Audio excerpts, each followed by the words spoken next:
विद्यार्थी मित्रांनो, आज आपण BA-TY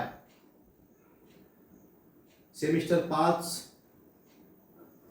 याच्यामधील अतिशय महत्त्वाचा एक पेपर आहे, भारतीय राजकीय विचारवंत DSC पेपर 9। या पेपरमधील जो पहिला प्रकरण आहे भारतीय राजकीय विचारवंतामधील लोकमान्य टिळक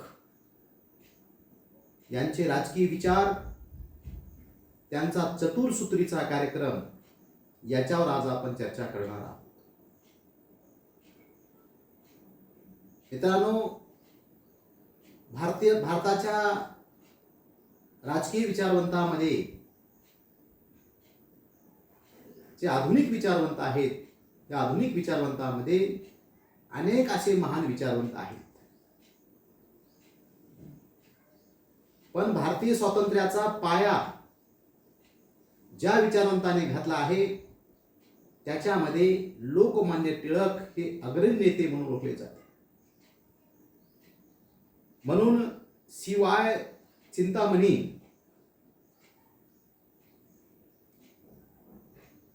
या विचारवंताने लोकमान्य टिळकाविषयी अतिशय महत्त्वाचं विचाराची मांडणी केलेली आहे। लोकमान्य टिळकाविषयी ते असे म्हणतात, ज्यांनी आपल्या असामान्य कर्तृत्वाने आणि आयुष्यभराच्या सेवेने भावी भारतीय स्वातंत्र्याचा पाया घातला, अशा लोकोत्तर नेत्यापैकी लोकमान्य टिळक हे एक होते। याची भारतीय इतिहासकारांना दखल घ्यावी लागेल। जरूर लोकमान्य टिळकांच्या विचाराविषयी मतभिन्नता असू शकेल, परंतु मतभिन्नता असली तरी लोकमान्य टिळकांना वगळून भारतीय स्वातंत्र्याच्या राष्ट्र उभारणीचा जो काही लढा आहे त्यांना वगळून आपल्याला विचार करता येणार नाही। म्हणजे भारतात जे राष्ट्र उभारणीचं काम झालेलं आहे, या राष्ट्र उभारणीच्या कार्यामध्ये अग्रणी नेते म्हणून लोकमान्य टिळक यांची ओळख आहे। लोकमान्य टिळकांच्या राजकीय विचार हा जो एक अतिशय महत्त्वाचा त्यांचा विचार आहे, त्यांचे राजकीय विचार असे काही स्वतंत्र कुठल्याही ग्रंथामध्ये उपलब्ध नाही। त्यांनी जे अनेक लेख लिहिलेले आहेत, वर्तमानपत्रामध्ये जे त्यांनी लिखाण काम केलेलं आहे, या सर्व लिखाण कामामध्ये त्यांचे राजकीय विचार, त्यांच्या चतुर्सूत्री कार्यक्रमाचा आपल्याला त्या ठिकाणी आपल्याला जो विचार आहे ते आपल्याला पाहायला मिळतात। लोकमान्य टिळकांचा जन्म 23 जुलै 1856 ला रत्नागिरी जिल्ह्यामध्ये चिखली या गावामध्ये त्यांचा जन्म झालेला आहे। त्यांचे वडील हे शिक्षण क्षेत्रामध्ये असल्यामुळं साहजिकच लोकमान्य टिळक यांनी देखील शिक्षण क्षेत्रामध्ये त्यांनी अतिशय कायद्याचा अभ्यास लोकमान्य टिळकांनी केलेला आहे। शिक्षण संपल्यानंतर त्यांनी राजकारण न करता समाजसेवा करावी हे उद्दिष्ट ठरवून राष्ट्र उभारणीच्या कार्यामध्ये लोकमान्य टिळकांनी अतिशय महत्त्वपूर्ण कामगिरी केलेली आहे। लोकमान्य टिळकांनी समाज सुधारणा करण्यासाठी, राजकीय जागृती निर्माण करण्यासाठी शिक्षणाचा पर्याय निवडलेला आहे। त्यांनी सर्वप्रथम इंग्रजी शाळा, नंतर डेक्कन एज्युकेशन सोसायटी आणि फर्ग्युसन कॉलेजची स्थापना लोकमान्य टिळकांच्या नेतृत्वाखाली झालेली आहे।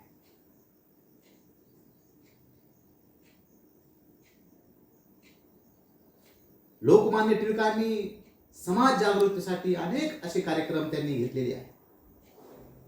त्यांनी केसरी आणि मराठा वर्तमानपत्रामध्ये त्यांनी लिखाण करून जनजागृती करण्याचं काम लोकमान्य टिळकांनी केलेले आहे। आपल्याला माहित आहे की भारतीय राजकारणामध्ये 2 गट पडलेले होते, एक जहालांचा गट आणि एक मवाळांचा गट।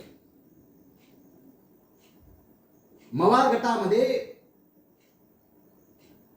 रानाडे, गोखले, फिरोजशाह मेहता, दिनेश वांछा दादाभाई नौरोजी, सुरेंद्र बॅनर्जी हे मवाळ गटाचे नेते होते. आणि जहाल गटामध्ये लाल बाल पाल, लाला लजपतराय, पाल बिपिनचंद्र पाल आणि लोकमान्य टिळक हे जहाल गटाचे नेतृत्व करत होते. म्हणजे अशा प्रकारे त्यावेळेस भारतीय राजकारणामध्ये दोन गट पडलेले होते. आणि मवाळ गटाचं इंग्रजी शासनाविषयी त्यांचं वेगळं मत होतं आणि जहाल गटांचं सुद्धा इंग्रजी शासनासंबंधीचं त्याचं जे मत आहे ते सुद्धा मत वेगळं होतं. लोकमान्य टिळकांच्या राजकीय विचार किंवा चतुर्सूत्रीचा जो विचार आहे अतिशय महत्वाचा त्यांचा विचार आहे. लोकमान्य टिळकांच्या विचारसरणीमध्ये पहिला जो अतिशय महत्वाचा विचार आहे राजकीय विचारामधला तो विचार आहे जहाल राष्ट्रवाद. जहाल राष्ट्रवाद हे लोकमान्य टिळकांच्या राजकीय विचारामधला पहिला विचार आहे.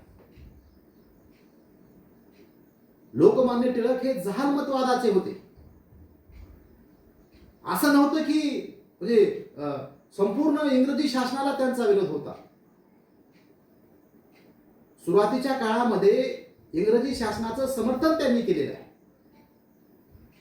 इंग्रजांनी काही हितकारक गोष्टी भारतासाठी केलेल्या आहे या मताचे टिळक होते.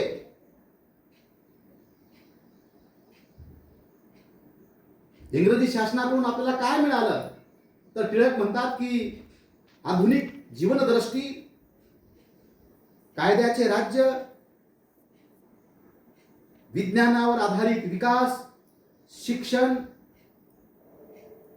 आणि लोकशाही ही जी देण आहे ते जरूर आपल्याला इंग्रजांकडून मिळालेलं आहे.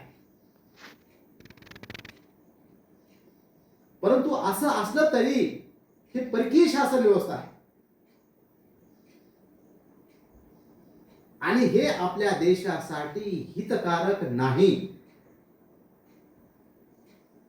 इंग्रजी शासनाला इथून आपण घालवलं पाहिजे आणि याच्यासाठी आपण आंदोलनं केली पाहिजे, जनजागृती केली पाहिजे. अशा प्रकारे जहाल मतवादी विचारसरणीचे लोकमान्य टिळक हे पुरस्कर्ते होते आणि त्यांच्या राजकीय विचारामधला हा पहिला महत्वाचा विचार आहे तो म्हणजे जहाल मतवादी विचार.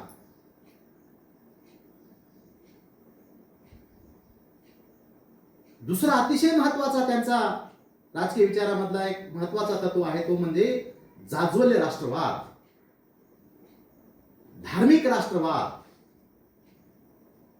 म्हणजे हा दुसरा महत्वाचा त्यांचा राजकीय विचारामधला महत्वाचा तत्व आहे जाज्वल्य राष्ट्रवाद किंवा धार्मिक राष्ट्रवाद. टिळकांच्या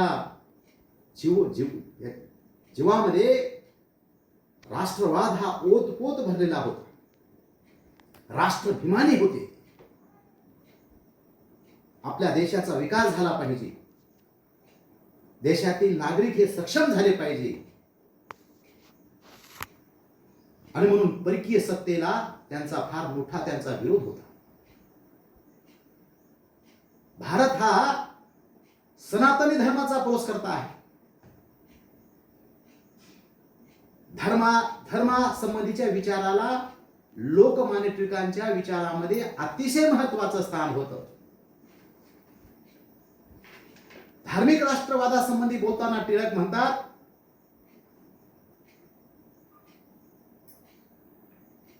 लोकमान्य टिळकांची राष्ट्रवादाची कल्पना समजून घेण्यासाठी त्यांचा धर्मविषयक दृष्टिकोन समजून घेणे आवश्यक आहे. ते सनातनी धर्माचे पुरस्कर्ते होते. भारतीयांना एकत्र बांधून ठेवणारा घटक म्हणून ते धर्माकडे पाहत होते. आज आपण पाहतो की भारत हा विविध जाती धर्म पंथांनी नटलेला देश आहे. विविधतेतून एकता निर्माण करणारा हा देश आहे. या देशाला जर आपल्याला एकत्व बांधून ठेवायचे असेल तर धर्म हीच एकच शक्ती आहे. ती काय करू शकते, आपल्या देशाला बांधून ठेवू शकते. आणि या दृष्टिकोनातून टिळक धर्माकडे बघत होते. भारतीयांना एकत्र बांधून ठेवणारा घटक म्हणून ते धर्माकडे पाहत होते. धर्म ही राष्ट्रीयत्व निर्माण करणारा घटक आहे. धर्म काय आहे, राष्ट्रीयत्व निर्माण करणारा घटक आहे. धर्म हा शब्द ध्रुव या धातूपासून बनला आहे. त्याचा अर्थ धरणे किंवा एकत्र ठेवणे आहे. आत्म्याला परमात्म्याशी, माणसाला माणसाशी एकत्र ठेवायचे. धर्म म्हणजे परमेश्वराची असणारी आपली कर्तव्ये आणि माणसासंबंधी असणारी आपली कर्तव्य होय. हिंदू धर्म हा नैतिक तसेच सामाजिक बंध निर्माण करणारा धर्म आहे. म्हणून टिळकांनी त्यांच्या राजकीय विचारामध्ये धार्मिक राष्ट्रवादाला, जाज्वल्य राष्ट्रवादाला अतिशय महत्त्वाचं स्थान दिलेले आहे. हा त्यांच्या राजकीय विचारामधला अतिशय महत्त्वाचा एक तत्व आहे. लोकमान्य टिळकांच्या राजकीय विचारामधला तिसरा महत्त्वाचा घटक आहे तो म्हणजे स्वराज्य प्राप्त करणे. हेच त्यांचं ध्येय आहे. मी तुम्हाला सुरुवातीलाच सांगितलं कि स्वराज्य मेरा जन्मसिद्ध अधिकार है और हम वो लेके रहेंगे. स्वराज्य माझा काय आहे? जन्मसिद्ध अधिकार आहे आणि तो मिळवणाराच. हे अतिशय महत्त्वाचा मंत्र जो आहे तो टिळकांचा आहे. हे प्रसिद्ध विचार त्यांचा आहे. त्यांचा उद्दिष्ट आणि ध्येय हेच होतं की फक्त स्वराज्य मिळवणे हे त्यांचं ध्येय होतं आणि याच्यासाठी संघटन आणि देशामध्ये जनजागृती आवश्यक आहे. या मताचे लोकमान्य टिळक होते. म्हणून स्वराज्य प्राप्ती हा त्यांच्या विचारसरणीमधला एक अतिशय महत्त्वाचा विचार आहे. मी तुम्हाला आणखी एक या ठिकाणी त्यांच्या राजकीय विचारामधला एक अतिशय महत्त्वाचा घटक म्हणजे लोकमान्य टिळकांचं राजकीय सुधारणाविषयी काय मत आहे, सामाजिक सुधारणेविषयी त्यांचं काय मत आहे. मी तुम्हाला सुरुवातीला सांगितलं की भारतीय राजकारणामध्ये दोन गट होते. एक मवाळवाद्यांचा गट आणि दुसरा जहालवाद्यांचा गट. मवाळवाद्यांचा जो गट आहे त्याचा कालावधी आहे 1885 ते 1905. मवाळवादी गट जो आहे भारतामधला त्याची जी ताकद होती ती 1885 पासून ते 1905 पर्यंत त्यांची ताकद होती. आणि जहाल गटाचे जर ते काही भारतीय समाजावर किंवा भारतीय राजकारणाची जी पकड होती ती पकड 1905 पासून ते 1920 पर्यंत पकड होती. हे दोन गट. आणि समाज सुधारणा आणि राजकीय सुधारणेबाबत सुद्धा या दोन गटाचे वेगवेगळे मत होते. हा सुद्धा तुमचा राजकीय विचारामधला एक महत्त्वाचा तत्व आहे. सामाजिक सुधारणा. मवाळ गटांचं सामाजिक सुधारणेविषयी आणि राजकीय सुधारणेविषयी त्यांचं असं मत होतं की इंग्रज हे बुद्धिवादी आहे, ते जागरूक आहेत, विचार स्वातंत्र्यावर त्यांचा फार मोठा विश्वास आहे आणि म्हणून आपण अर्ज विनंत्या करून आपण त्यांच्याकडून काय करू, राजकीय स्वातंत्र्य त्यांच्याकडून मिळवून घेऊ. समाज सुधारणेविषयी सुद्धा त्यांचं असं मत होतं की हे पाश्चात्य लोक आहेत. सामाजिक सुधारणा यांनी त्यांच्या देशामध्ये केलेली आहे, त्यांना कळतंय, जाणीव जागृती त्यांच्यामध्ये झालेली आहे. म्हणून आपण जी सामाजिक सुधारणा आहे ते इंग्रजी शासनाकडून त्यांच्या कायद्याच्या आधारे आपण आपल्या देशामध्ये सामाजिक सुधारणा करून घेऊ. म्हणजे मवाळवाद्यांचं असं मत होतं की आपण राजकीय स्वातंत्र्य अगोदर मागण्यापेक्षा आपण आपल्या देशामध्ये जी काही सामाजिक अनागोंदीपण आहे, समाजामध्ये जी अंधश्रद्धा आहे, समाजामध्ये जे काही वेगवेगळ्या जाचक रूढी प्रथा परंपरा आहे याच्यावर आपण लक्ष देऊ. अगोदर आपण सामाजिक सुधारणा करून घेऊ आणि नंतर आपण काय करू, राजकीय स्वातंत्र्य मिळवू, स्वराज्य प्राप्तीसाठी आपण काय करू, संघर्ष करू. पण जहाल मतवादी जो गट होता त्यांना वाटत होतं की नाही, आपण समाज सुधारणेपेक्षा अगोदर आपण काय मिळवलं पाहिजे, राजकीय स्वातंत्र्य मिळवलं पाहिजे. भारत हा विविध जाती धर्म पंथाचा देश आहे. इथं वेगवेगळ्या जाती धर्माच्या वेगवेगळ्या रूढी प्रथा परंपरा आहेत. जर आपण समाज सुधारणेवर अगोदर लक्ष दिलं तर हे समाज संघटित होऊ शकणार नाही. समाजामध्ये काय होईल, दुफळी निर्माण होईल आणि जी आपली एक ताकद आहे, एकत्वाची जी ताकद आहे ती ताकद काय होऊन जाईल, दुभंगून जाईल. म्हणून आपण सामाजिक सुधारणेपेक्षा आपण अगोदर कशाकडे लक्ष देऊ, राजकीय स्वातंत्र्याकडे, स्वराज्याकडे लक्ष देऊ या मताचे जहाल मतवादी. म्हणजे एक प्रकारे जे राजकारणामध्ये जहाल होते ते समाज सुधारणेमध्ये मवाळ होते, आणि जे समाज सुधारणेमध्ये मवाळ होते ते राजकारणामध्ये जहाल होते. अशा प्रकारचं द्विप्रवाह त्या काळामध्ये भारतीय राजनीतीमध्ये निर्माण झालेला होता. म्हणजे अशा प्रकारे जहाल आणि मवाळ गटांचं समाज सुधारणेविषयी मत होतं, आणि हे लोकमान्य टिळकांच्या राजकीय विचारामधला एक अतिशय महत्वाचा विचार आहे. मित्रांनो, मी तुम्हाला अगोदरच सांगितलं की त्यांच्या राजकीय विचारामध्येच आणखी 4 विचार अतिशय महत्वाचे आहेत,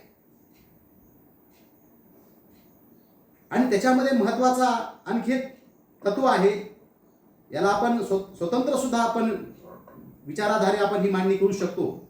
लोकमान्य टिळकांचे चतुर्सूत्री विषयी विचार किंवा लोकमान्य टिळकांचा चतुर्सूत्री कार्यक्रम त्यांच्या राजकीय विचारामधला एक अतिशय महत्वाचा विचार आहे. 4 सूत्री त्यांचे: स्वदेशी, बहिष्कार, राष्ट्रीय शिक्षण आणि स्वराज्य हे लोकमान्य टिळकांच्या चतुर्सूत्रीचे 4 फार महत्वाचे तत्व आहेत. स्वराज्य हे टिळकांचे उद्दिष्ट होते. स्वराज्य, लोकमान्य टिळकांचं उद्दिष्ट काय होतं? स्वराज्य मिळवणे हे उद्दिष्ट होतं. स्वराज्य हे टिळकांचे उद्दिष्ट होते, आणि स्वदेशी, बहिष्कार आणि राष्ट्रीय शिक्षण हे त्यासाठी वापरायचे मार्ग होते. अर्थात त्या म्हणजे स्वराज्य मिळवण्यासाठी आपल्याला ह्या 3 तत्वाची फार गरज आहे असे टिळक मत होते. म्हणजे पहिलं त्यांचं तत्व होतं चतुर्सूत्रीमधला, तो म्हणजे स्वदेशी. टिळक म्हणायचं की आपल्याला जर आपला देश बलशाली करायचा असेल, आपला देश आपल्याला जर सक्षम करायचा असेल, जाज्वल्य राष्ट्रभक्ती आपल्यामध्ये निर्माण करायची असेल, तर आपण स्वदेशी या तत्वाचा पुरस्कार केला पाहिजे. स्वदेशी म्हणजे काय? की जे आपल्या देशामध्ये ज्या वस्तू निर्माण झालेल्या आहेत त्या वस्तूचा वापर करायचा. इंग्रजांनी ज्या वस्तू निर्माण केलेल्या आहेत त्या वापरायच्या नाही. स्वदेशी, हे की नाही?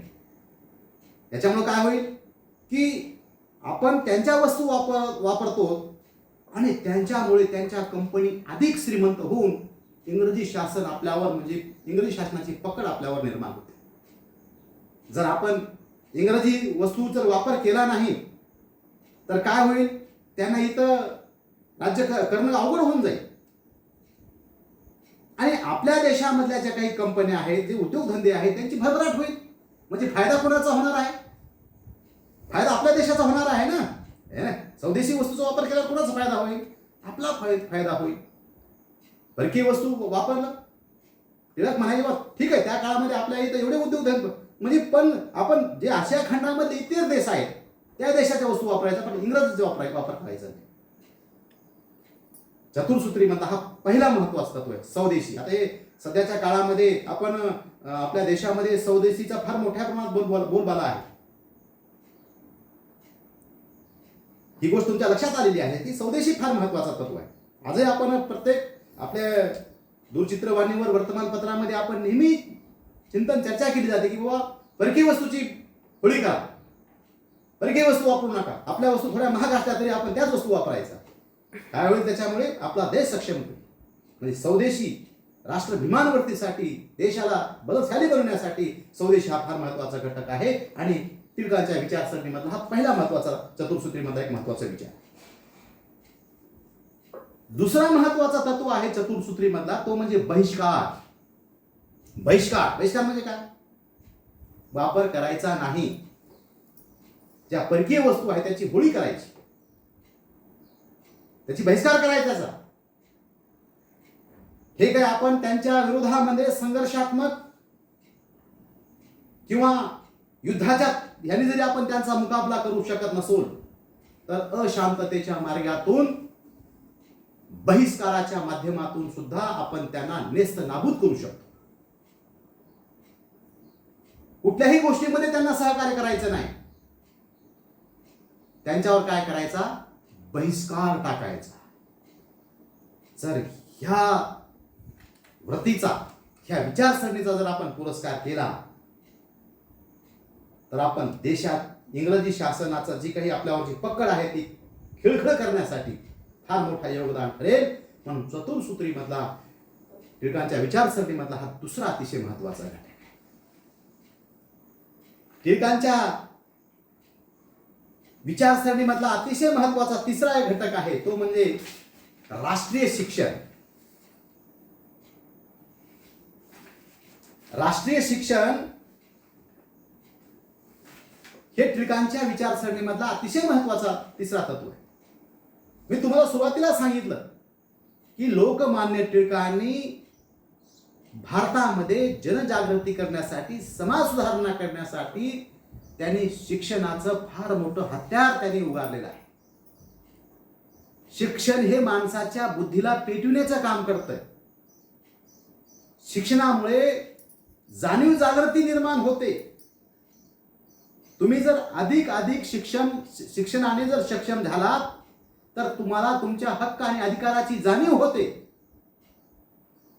म्हणून लोकमान्य टिळकांनी इंग्रजी शिक्षण याच्यासाठी इंग्रजी शाळा, ढेकर एज्युकेशन सोसायटी, फर्ग्युसन कॉलेजची त्यांनी स्थापना केलेली आहे. टिळक म्हणतात की शिक्षणाद्वारे राष्ट्रीय अस्मिता जागृत झालेला समाज निर्माण व्हावा आणि त्याच्याबरोबर राष्ट्राच्या उत्कर्षास लागणाऱ्या विविध उद्योग आणि कला याचे ज्ञान सुशिक्षित वर्गाला व्हावे ही टिळकांची अपेक्षा होती. म्हणून टिळकांनी राष्ट्रीय शिक्षणावर भर दिलेला आहे. राष्ट्रीय शिक्षण, ज्या शिक्षणामुळे तुमचा धर्म, तुमची संस्कृती, तुमच्या आचार आणि विचारामध्ये परिवर्तन व्हावं